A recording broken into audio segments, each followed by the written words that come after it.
In today's video, I'm going to teach you how to add stand store checkout order upsell.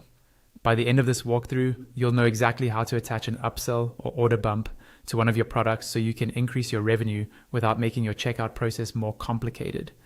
First, log into your stand store account as you normally would. Once you're in, look over to the menu on the left-hand side of your screen. There, you'll see an option labeled My Store. Go ahead and click that.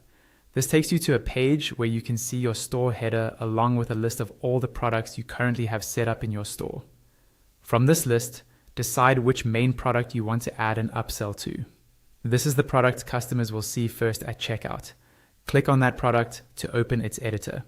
You'll now be inside the editing view for that specific product. At the top of this editor, you'll see several tabs.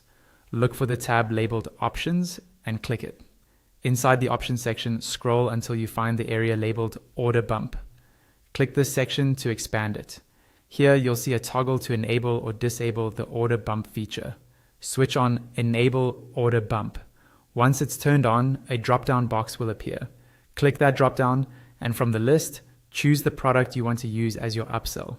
It's important to keep in mind that order bumps or upsells cannot be free products. They must be paid offers.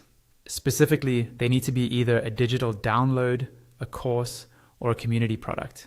So before setting this up, make sure your upsell product has been created in Stand Store and is configured as one of those paid product types. If you don't see the product you want in the dropdown, double check that it meets these requirements.